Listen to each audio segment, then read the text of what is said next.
శ్రీ శివదుర్గ జ్యోతిష్యాలయం ఆర్థిక ఉద్యోగ కుటుంబ మరే ఇతర సమస్యలకైనా పరిష్కారం చూపబడును. పరిష్కారం కోసం ఈ నంబర్ని సంప్రదించండి. ఉమ్మడి వరంగల్ జిల్లాలో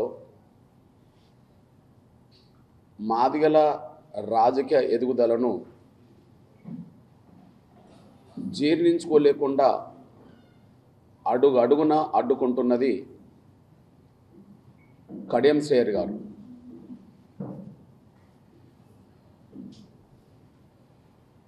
మరొకసారి విజ్ఞప్తి చేస్తున్నా, గుర్తు చేస్తున్నా, ఉమ్మడి వరంగల్ జిల్లాలో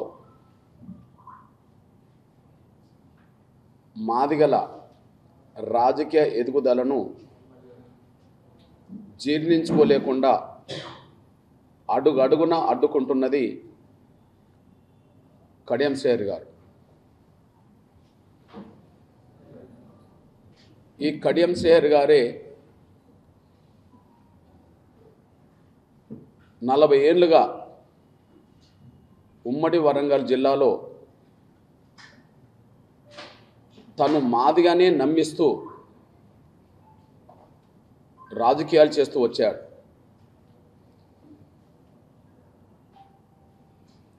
మాదిగల్లో ఒక ఉపకులానికి సంబంధించిన అతి తక్కువ జనాభాకు సంబంధించిన బైండ్ల సామాజిక వర్గానికి సంబంధించిన వ్యక్తి అయినా ఆయన రాజకీయ ఎదుగుదలకు తను మాదిగనని గతంలో పదే పదే చెప్పుకుంటూ పోవడమే ఆయన ఎదుగుదలకు మాదిగ కులాన్ని ఉపయోగించుకున్నాడు అనే విషయం స్పష్టంగా రుజువవుతుంది. గత 40 ఏళ్ళుగా తను రాజకీయాల్లో నిలదొక్కుకోవడానికి ఏ మాదిగ జాతిని అయితే ఉపయోగించుకున్నాడో, ఏ మాదిగ జాతినైతే తన ఎదుగుదలకు నిరంతరం ఉపయోగించుకుంటూ వచ్చాడో అదే మాదిగల నుంచి ఎదుగుతున్న రాజకీయ నాయకులందరినీ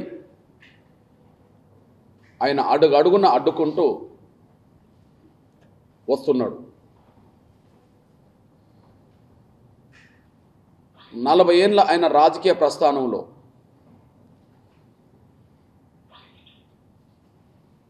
ఏ ఒక్క మాదిగ సామాజిక వర్గ వ్యక్తిని కూడా ఒక ఎమ్మెల్యే స్థాయికి తీసుకురాలేదు, ఆయన ప్రోత్సహించలేదు.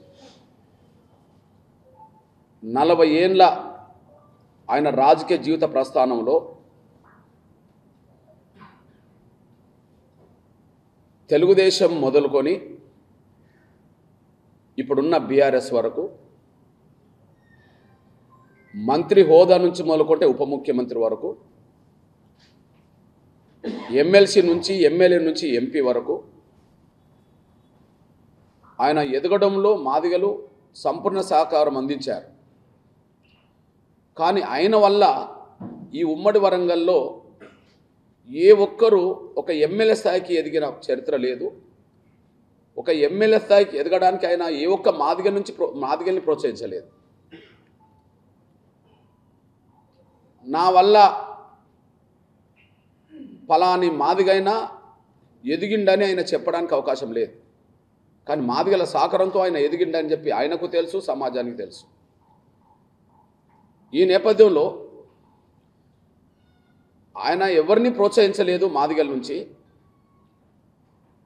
ఆయన ఎవరికి సహకరించలేదు ఎదగడానికి. కానీ ఆయన ప్రోత్సాహానికి సంబంధం లేకుండా, ఆయన సహకారానికి సంబంధం లేకుండా వివిధ కోణాల్లో మాదిగల నుంచి ఎదిగితే అది కూడా జీర్ణించుకోలేకుండా పోయాడు. ఇది ఇంపార్టెంట్. ఆయన ప్రోత్సాహంతో ఒక ఎమ్మెల్యే క్యాండిడేట్గా ఎవరు ఇక్కడ ఎదగలే. ఆయన సహకారంతో ఎవరు ఎమ్మెల్యేలు కాలే మాదిగల నుంచి.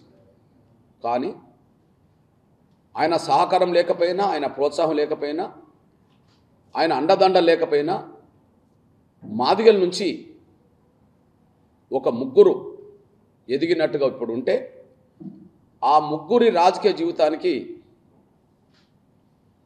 ఆ ముగ్గురు రాజకీయ జీవితం ఎదుగుదలకి అడ్డుకున్నది కడియం శ్రేయర్ అనే విషయం రుజువు అవుతున్నది. ఎగ్జాంపుల్,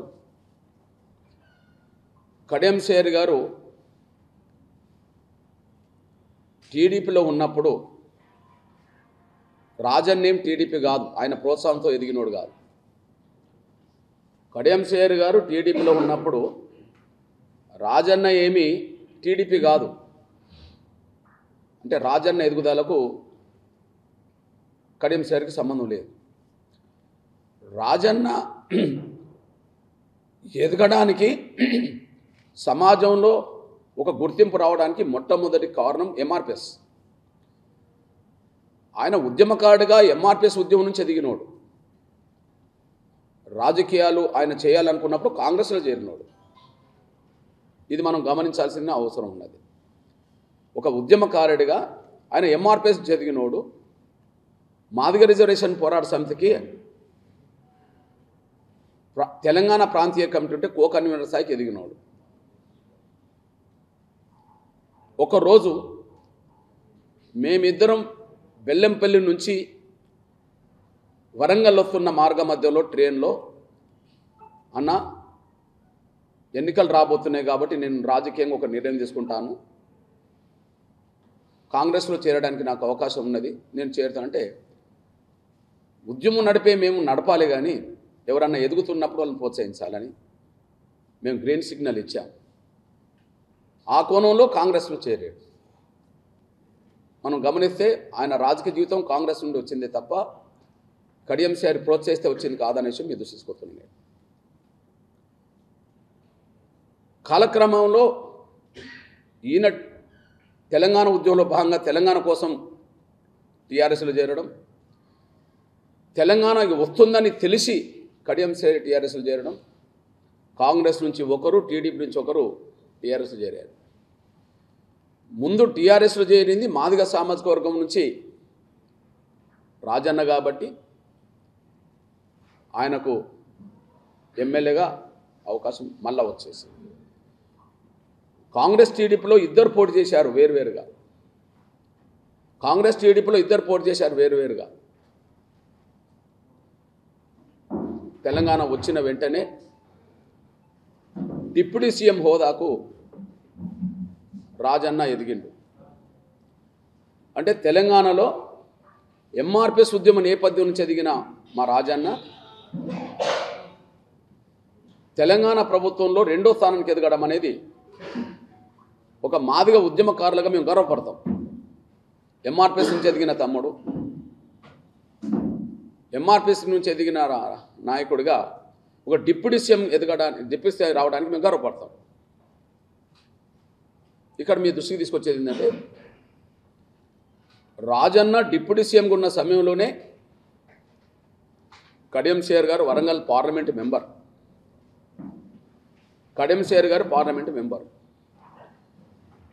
6 నెలలు తిరగకముందే కడియం శ్రేయర్ గారికి 5 ఏళ్ళు ఇంకా 4.5 సంవత్సరాలు ఎంపీగా అవకాశం ఉన్నా కూడా రాజన్న మీద లేనిపోని దుష్ప్రచారం చేయించి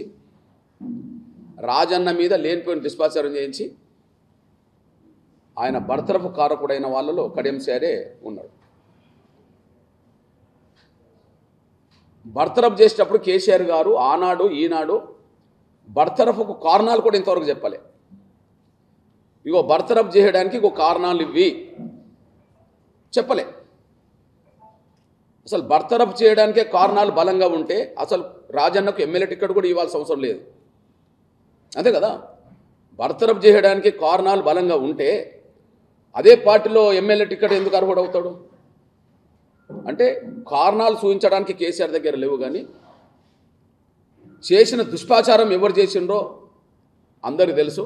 చేయించిండ్రో ఆ డిప్యూటీ సీఎం పదవిని కడియం శ్రేయర్ తీసుకున్నాడు. అంటే రాజన్నను డిప్యూటీ సీఎం స్థాయి తొలగించడానికి కారకులు ఎవరంటే తర్వాత తీసుకున్నది ఎవరు? మరిగా కడియం శ్రేయర్. అంటే కడియం శ్రేయర్ ఎదుగుదలకు రాజన్న ఎదుగుదలకు కడియం శ్రేయర్ సహకారం లేదు, కానీ రాజన్న ఎదుగుదలను అడ్డుకున్నది మాత్రం కడియం శ్రేయర్ అనే విషయం స్పష్టంగా రుజువు అయిపోయింది. అంటే ఎంపీగా ఉండి డిప్యూటీ సీఎం పదవి మీద కన్నేశాడు. ఇంకా 4.5 సంవత్సరాలు ఉన్నా కూడా డిప్యూటీ సీఎం పదవి మీద కన్నేశాడు. కాబట్టి డిప్యూటీ సీఎం అనే రెండో స్థానానికి ఎదగడం కోసం అప్పటికే ఎదిగిన మాదిగ సామాజిక వర్గం సంబంధించిన రాజన్నను బలిపశువు చేయించాడు. ఆయన అవకాశం లాక్కున్నాడు. ఇది చాలు. అంటే కడియం శ్రీహరి సహకారంతో ఏ ఒక్క నాయకుడు మాదిగల నుంచి ఎదగలేదు. కానీ ఎంఆర్పిఎస్ ఉద్యమం నుంచి ఎదిగిన నాయకుడు రాష్ట్రంలో రెండో స్థానానికి ఎదిగితే దాన్ని జీర్ణించుకోలేకుండా దుష్ప్రచారం చేయించి ఆయనకు ఎంపీగా ఉన్న సమయంలో కూడా ఆయన డిప్యూటీ సీఎం పదవి లాక్కున్న చరిత్ర కడియం శ్రీహరికి ఉన్నది. రెండోది మనందరికీ తెలుసు. ఓకే, మళ్ళీ చెప్తున్నా, రాజన్నను బర్తరఫ్ చేసేటప్పుడు ఏ కారణం చెప్పలేదు, ఇప్పటికీ కారణం చెప్పలేదు ఎవరు. కారణాలు కనుక ఉంటే ఆయనకు ఎమ్మెల్యే టికెట్ ఇవ్వాల్సిన అవసరం కూడా కేసీఆర్కు లేదు. మరి ఎమ్మెల్యే టికెట్ ఇచ్చుడు మళ్ళీ గెలిచిండు. ఎమ్మెల్యే టికెట్ ఇస్తే మళ్ళీ గెలిచిండు. బర్తరఫ్ తర్వాతనే కదా మళ్ళీ గెలిచిండు. ఓకే, మరి ఎమ్మెల్యే కొనసాగుతున్న సమయంలో కడియం శ్రీహరి ఎమ్మెల్సీగా ఉన్నాడు. మొన్నటి ఎన్నికల్లో డిప్యూటీ సీఎం పదవినే కాకుండా ఎమ్మెల్యేని కూడా అడ్డుకోవాలని ప్రయత్నం చేశాడు. ఇక మనందరికీ తెలుసు, ఎమ్మెల్యేగా మళ్ళీ టిక్కెట్ రాకుండా చేయడం కోసం చేసిన దుష్ప్రచారం ఏందో మనందరికీ తెలుసు. అందరికీ తెలుసు. ఆ ప్రచారం జరిగిన తర్వాత, ఆ ప్రచారం జరుగుతున్న సమయంలో కడియం శ్రీహరి గారు శాసనమండలి సభ్యుడు, ఎమ్మెల్సీ. ఆయనకు 2028 వరకు శాసనమండలి ఉన్నది. 2028 వరకు శాసనమండలి ఉన్నది. కానీ శాసనమండలి ఉండంగానే మళ్ళీ ఆయన మీద దుష్ప్రచారం చేయించి ఆయనకు టిక్కెట్ నిరాకరించే పరిస్థితి తీసుకొచ్చాడు. మరి రాజన్న టిక్కెట్ మరి ఎవరు తీసుకున్నారు అని అంటే మళ్ళీ కడియం శ్రీహరి తీసుకున్నాడు. ఇక్కడ మనం అర్థం చేసుకుంటే ఆయన సహకారంతో రాజన్న ఎదగలేదు. కానీ ఎంఆర్పిఎస్ ఉద్యమ నేపథ్యం నుంచి ఒక డిప్యూటీ స్థాయికి ఎదగడం కూడా కడియం శ్రీహరి జీర్ణించుకోలేకపోయిండని, ఎంపీగా ఉండి కూడా కడియం శ్రీహరి డిప్యూటీ సీఎం మీద కన్నేసిండని పదవి మీద ఆయనను తొలగించడానికి కుట్ర చేసి ఈయన తీసుకున్నాడు అనేసి మొదటి రోజు అవుతే, రెండోది ఆయన ఎమ్మెల్యే కూడా టిక్కెట్ రాకుండా చేసి ఆ ఎమ్మెల్యే టిక్కెట్ కూడా ఈయనే తీసుకోవడం అనేది ఇది రెండో సాక్ష్యం అనేసి కూడా స్పష్టంగా రుజువుతుంది. అంటే మాదిగల పేరుతోనే ఎదిగిన నాయకుడు, మాదిగ కాకపోయినా మాదిగలు సహకరించారు. కానీ నిజమైన మాదిగ కమ్యూనిటీ నుంచి ఎదిగిన నాయకులను మాత్రం ఆయన ఎదగకుండా అడుగడుగున అడ్డు తగిలిండు. ఆ ఎదిగిన అవకాశాన్ని ఈయనే కొల్లగొట్టిండు అనడానికి రాజన్న ఉదంతం బలంగా సాక్ష్యంగా నిలబడ్డదనేసి కూడా మీ దృష్టికొస్తున్నాయి. అదే సమయంలో ఆరూరు రమేష్ ఎదిగింది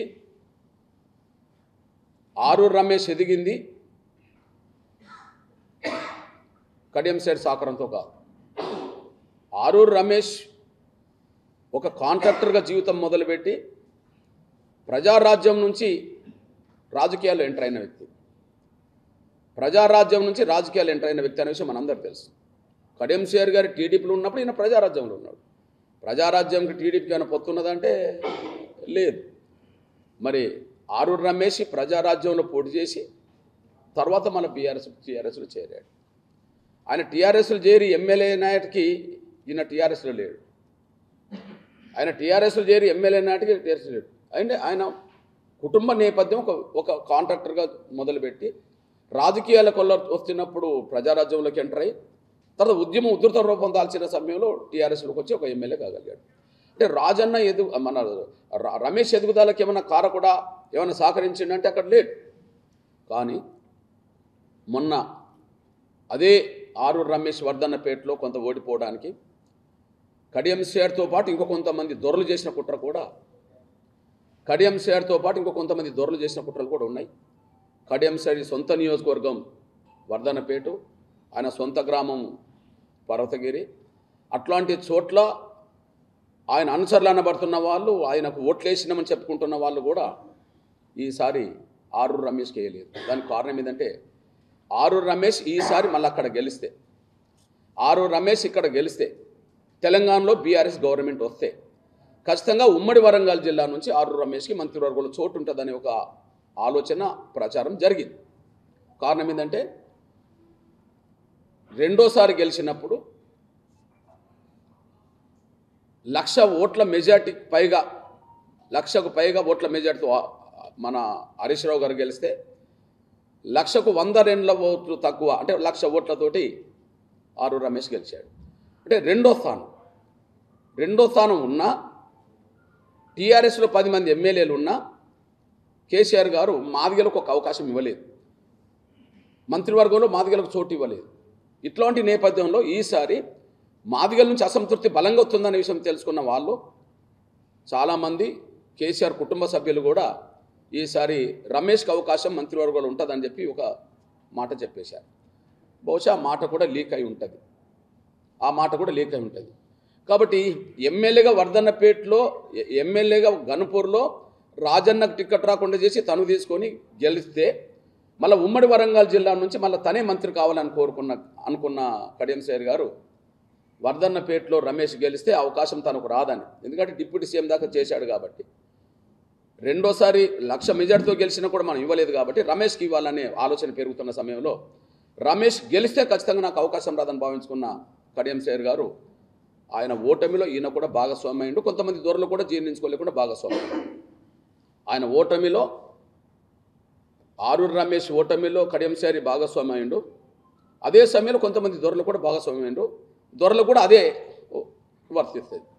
అంటే ఇక్కడ చెప్పదలుచుకుంది ఏంటంటే ఉమ్మడి వరంగల్ జిల్లా నుంచి రాజకీయ ఆధిపత్యాన్ని ప్రదర్శిస్తున్నది దళిత వర్గాల నుంచి కడియం శ్రీహరి నేపథ్యం చూస్తే మాదిగని పేరు చెప్పుకొని ఎదిగాడు. కానీ ఆయన వల్ల 40 ఏళ్లలో ఒక్క మాదిగ అభ్యర్థి కూడా ఆయన టికెట్ ఇప్పించలేదు. ఏ మాదిగ నాయకుడిని కూడా ఒక ఎమ్మెల్యే స్థాయికి ఆయన తీసుకురాలేదు. కానీ ఆయనకు సంబంధం లేకుండా ఎదిగిందే రాజన్న, ఆయనకు సంబంధం లేకుండా ఎదిగిందే ఆరూరు రమేష్. ఇకపోతే ఇప్పుడు మళ్ళీ చూడండి ఎవరి అవకాశాలు ఎవరు కొల్లగొడుతున్నారు అనడానికి, ఎవరికి దక్కాల్సిన అవకాశాలు ఎవరు కొల్లగొడుతున్నారు అనడానికి వరంగల్ పార్లమెంటు సాక్ష్యం. ఇప్పుడు వరంగల్ పార్లమెంటు అభ్యర్థిగా, వరంగల్ పార్లమెంటు మెంబర్గా తమ్ముడు దయాకర్, ఇంటి పేరు పస్నూరి దయాకర్ ఎదుగుదలకు ఏమన్నా కడియం శ్రీహరికి సంబంధం ఉంటుందా? కడియం శ్రీహరి ప్రోత్సహించిండా? పస్నూరి దయాకర్ టీఆర్ఎస్లో చేరడానికంటే ముందు వరంగల్ పట్టణానికి ఎంఆర్పిఎస్ అధ్యక్షుడు అతడు. పస్నూరి దయాకర్ టీఆర్ఎస్లో చేరకముందు ఒక కార్యకర్తగా టీఆర్ఎస్ ఉద్యమంలో భాగస్వామి కాకముందు అది వరంగల్ పట్టణానికి ఎంఆర్పిఎస్ అధ్యక్షుడు అతను. ఎంఆర్పిఎస్ టౌన్ అధ్యక్షుడిగా ఉండి టీఆర్ఎస్ ఉద్యమం ముందుకు వచ్చిన సమయంలో టీఆర్ఎస్లో పనిచేసాడు. అక్కడి నుంచి ఎదిగాడు. ఆయనకు టిక్కెట్ రాకుండా కూడా అడ్డుకునే ప్రయత్నం చేశాడు. ఇక్కడ ఒక సోదరుడు లాయర్ రవికుమార్, వాళ్ళ తండ్రి బీసీ సామాజిక వర్గం సంబంధించిన దాన్ని తల్లి ఎస్సీ అంటారు, తండ్రి బీసీ. ఆయన సర్టిఫికెట్ నేపథ్యం మొత్తం బీసీగా ఉంటుంది.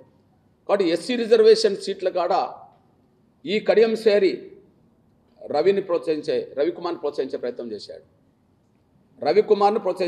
చేశాడు. ఇది అందరికీ తెలిసిన విషయమే, మీడియా సోదరులందరికీ తెలిసిన విషయమే. ఎంత దూరం పోయిందంటే కడియం శ్రీహరి తల్లి పద్మశాలి, ఓకే, రవికుమార్ తండ్రి పద్మశాలి. ఈ నేపథ్యం ఉండబడే కదా, ఈ నేపథ్యం ఉండబడే అతనికి వరంగల్ పార్లమెంట్ టికెట్కి ఇప్పించడం కోసం ఆయన ప్రయత్నం చేశాడు కడియం శ్రీహరి. ఎంత దూరం పోయిందంటే ఉమ్మడి వరంగల్ జిల్లా మొత్తం టీఆర్ఎస్ నాయకులందరితో కూర్చుండబెట్టి కేసీఆర్ గారు ఫైనల్ కూడా చేశాడు. అన్ని పత్రికల్లో, అన్ని ఎలక్ట్రానిక్ మీడియాలో రేపు డిక్లేర్ చేయబోతున్నాడు, ఇవాళ డిసైడ్ అయింది, రేపు డిక్లేర్ చేయబోతున్నాడు 11 గంటలకు అని చెప్పి అన్ని పేపర్లు, అన్ని టీవీలు రాసినాయి. అందరికీ తెలిసిన విషయమే. ఉమ్మడి వరంగల్ జిల్లా టీఆర్ఎస్ పెద్దల సమావేశంలోనే రవికుమార్ పేరు ఫైనల్ చేశాడు కేసీఆర్ గారు. అది పేపర్లో, టీవీలో వచ్చేసింది. 11 గంటలకు ప్రెస్ మీట్ పెట్టాలి. కానీ ఈలోపు ఎంఆర్పిఎస్ అప్పీల్ చేసింది. మీరు నిజమైన ఎస్సీలకు, నిజమైన మాదిగ వర్గాలకు సంబంధించిన వాళ్ళకి ఇవ్వండి అని చెప్పి. ఎందుకంటే కడియం శ్రీహరి తల్లి పద్మశాలి అంటారు, తండ్రి బైన్లు అంటారు. ఇప్పుడు రవికుమార్ తల్లి ఏదో ఎస్సీ మాదిగనో ఏదో అంటారు, లేదా తండ్రి మళ్ళా పద్మశాలి అంటారు. అరే మీరు నిజమైన తల్లిదండ్రులు మాదిగ సామాజిక వర్గం ఉన్న వాళ్ళకి ఇవ్వచ్చు కదా అని చెప్పినప్పుడు ఆ సమయంలోనే మళ్ళీ దయాకర్ పేరును వాళ్ళు ప్రపోజల్కి తీసుకున్నారు. అంతిమంగా దయాకర్కు టికెట్ వచ్చేసింది. ఇప్పుడు చెప్పండి, ఇక్కడ వరంగల్ ఎంపీగా దయాకర్ 2 సార్లు ఇక్కడ నిలబడి గెలిచిండు అనంటే మాదిగ ఉద్యమం నుంచి ఎదిగిన నాయకుడే కానీ కడియంసారి సహకారంతో ఎదిగినోడు కాదు. కడియంసారి అడ్డుకునే ప్రయత్నం చేయబోయాడు. ఆ సమయంలో ఎంఆర్పిఎస్ అలర్ట్ అయింది. అలర్ట్ అయిన సమయంలోనే రవికుమార్ను డిక్లేర్ చేయాల్సిన సమయంలో దయాకర్ను డిక్లేర్ చేయడం జరిగింది. ఇది నేపథ్యం. ఇప్పుడు చెప్పండి, ఇప్పుడు బీఆర్ఎస్ తెలంగాణలో రాజకీయంగా చాలా సమస్యలు ఎదుర్కొంటున్నది. అధికారం కోల్పోయిన తర్వాత బీఆర్ఎస్లో ఉండడానికి చాలామందికి అవకాశం తక్కువ కనిపిస్తున్నది. ఎంపీ టికెట్లు ఇస్తామని ఎంపీలను బుజ్జగించే ప్రయత్నం చేసినా కూడా ఎంపీలందరూ జారిపోతున్న విషయం మనం చూస్తున్నాం. జహీరాబాద్ నుంచి పార్టీలు వెళ్ళిపోయాడు, టికెట్ ఆయనదే. సిట్టింగ్ ఎంపీకి సిట్టింగ్కి ఇవ్వాల్సిందే. చేవెళ్ళ సిట్టింగ్ ఎంపీ జారిపోయాడు. ఇంకొకరు ఇట్లా జారిపోతున్నారు. ఒక మాట చెప్పాలంటే బీఆర్ఎస్ నుంచి పోటీ చేయడానికి ముందుకు రావడానికి భయపడుతున్న సమయంలో మరి వరంగల్ ఎంపీ సిట్టింగ్ ఎంపీ కదా, ఇక్కడ వరంగల్ సిట్టింగ్ ఎంపీ కదా దయాకర్. ఇక్కడ మిగతా వాళ్ళందరూ పారిపోతున్నారు, ఇక్కడేమీ ముందు పారిపోలేదు కదా. చివరికి మరి వరంగల్ ఎంపీ టికెట్ కూడా సిట్టింగ్ ఎంపీకి ఇవ్వకుండా చేసి డ్రామాలాడి తన కన్న కూతురుకు కావ్య కదా కావ్యకే ఇప్పించుకున్నాడంటే ఆయన 40 ఏళ్ళ రాజకీయ జీవితంలో నలుగురిని కాదు, ముగ్గురిని కాదు, ఇద్దరిని కాదు, ఒక్కరిని కూడా ఒక ప్రజాపతి స్థాయికి తీసుకురాలేదు. ఆయనకు సంబంధం లేకుండా ఎదిగిన రాజన్న జీవితాన్ని బలి తీసుకున్నట్టు అయింది. ఆయన సంబంధం లేకుండా ఎదిగిన ఆరు రమేష్ని ఓటమికి కారకుడు కావడం అయింది. ఆయనకు సంబంధం లేకుండా ఒక ఎంఆర్పిఎస్ ఉద్యమం నేపథ్యం నుంచి ఎదిగిన దయాకర్కు సిట్టింగ్ ఎంపీగా ఉన్నబడే దయాకర్ కూడా సీట్ రాకుండా చేసి కన్న కూతురుకి ఇప్పించుకున్నాడు అయింది. దీన్ని బట్టి కడియం శ్రేరి మాదిగల ఎదుగుదలను ఎంత జీర్ణించుకోలేకుండా పోయాడో, మాదిగల ఎదుగుదలకు ఏ విధంగా అడుగడుగున అడ్డు తగులుతున్నాడో ఇది స్పష్టంగా రుజువవుతుంది. కాబట్టి వరంగల్ జిల్లాలో ఉండబడే, ఉమ్మడి వరంగల్ జిల్లాలో ఉండబడే నా మాదిగ ప్రజలకు నేను అప్పీల్ చేస్తున్నాను. ఎట్టి పరిస్థితిలో ఖచ్చితంగా బీఆర్ఎస్కు ఓటేయొద్దని, ఇక్కడ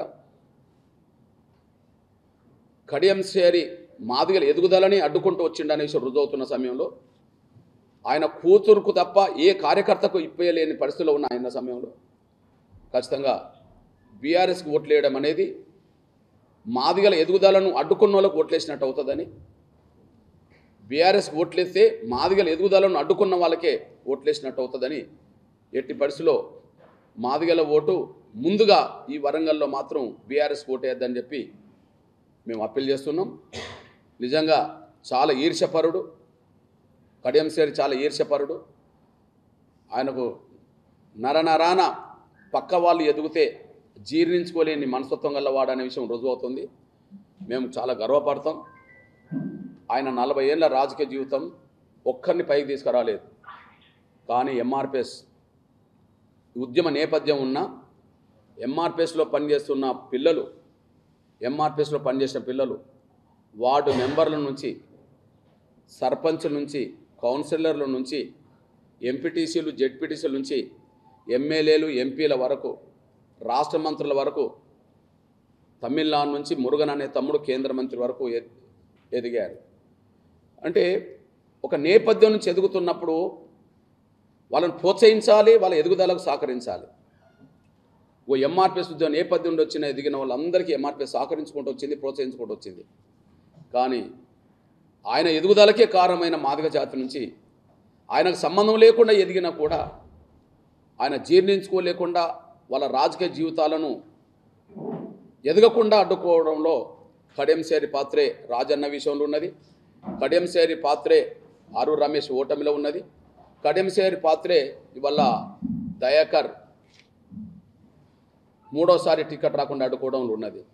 వాళ్ళ దయాకర్ పార్టీ మారాల్సిన అవసరం, టికెట్ కావ్యకి ఇచ్చినాక మారిండేమో కానీ టికెట్ కావ్యకు డిక్లేర్ అయిన తర్వాత ఇగో మాదిగల రాజకీయ జీవితాలకు వీళ్ళు అడ్డం పడుతుంటారని చెప్పి ఆయన ఇంకో పార్టీలో చేరిండేమో కానీ ఆయన సిట్టింగ్ ఎంపీగా టికెట్ వస్తే ఆయన పార్టీ మారేవాడు కాదనే విషయం మనందరికీ తెలుసు.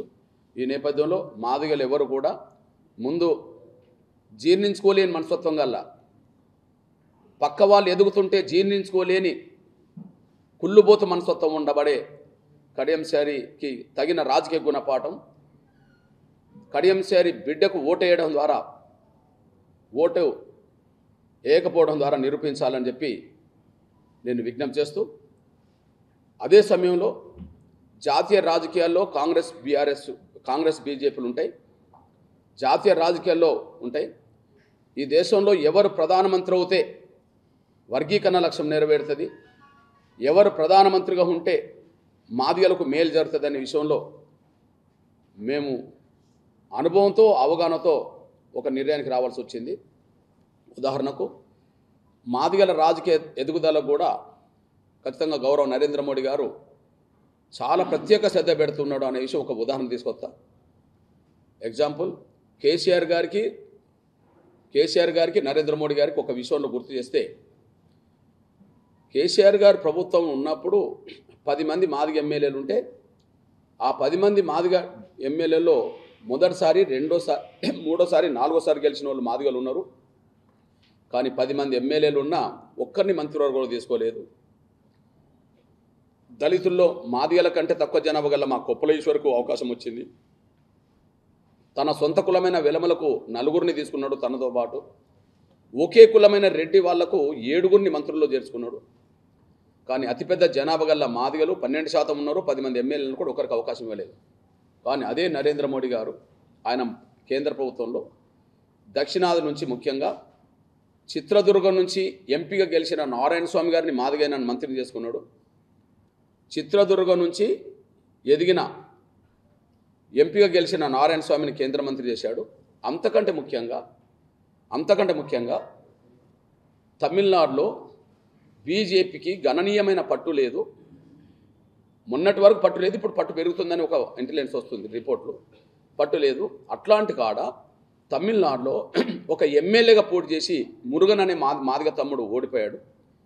ఎమ్మెల్యేగానే పోటీ చేసి మురుగన్ అనే ఒక మాదిగ తమ్ముడు ఓడిపోయాడు. ఆ మురుగన్ అనే తమ్ముడు ఎమ్మెల్యేగా ఓడిపోతే ఆయనను తీసుకెళ్లి కేంద్ర మంత్రిని చేశాడు నరేంద్ర మోడీ గారు. ఇప్పుడు చెప్పండి, కేసీఆర్కు తన పార్టీలో మాదిగలు 10 మంది ఎమ్మెల్యేలు ఉన్నా ఒక్కరిని చేయలేదు. కానీ ఒక ఎమ్మెల్యేగా ఓడిపోయిన తమ్ముడిని తీసుకెళ్లి కేంద్ర మంత్రి చేశాడు. ఆయన మధ్యప్రదేశ్ నుంచి రాజ్యసభ ఇచ్చాడు. ఇంకా మరో పక్క రాష్ట్రం నుంచి మళ్ళీ రెండోసారి రాజ్యసభ ఇచ్చాడు. మా ఎదుగుదలకు ఆయన ఎంత సూక్ష్మ స్థాయిలో ఉంటే ఒక ఎమ్మెల్యేగా ఓడిపోయిన తమ్ముడిని తీసుకెళ్ళి కేంద్ర మంత్రి చేస్తాడు అర్థం చేసుకోండి. మా మీద ఎంత కక్ష ఉంటే 10 మంది ఎమ్మెల్యేలు ఉన్నా ఒక మంత్రిని చేయలేదు కేసీఆర్ అనే విషయం కూడా రుజువు అవుతుంది.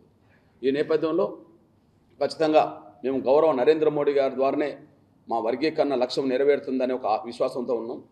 ఆయన చొరవతోటే మాదిగల ప్రాతినిధ్యం పెరుగుతుందని మేము భావిస్తున్నాం. ఎగ్జాంపుల్, ఇప్పుడు 3లో లోక్సభ సీట్లలో 3లో 2 మాలలకే కాంగ్రెస్ ఇచ్చింది, 2 ఒక బైన్లా అండ్ ఒక మాలకు బీఆర్ఎస్ ఇచ్చింది.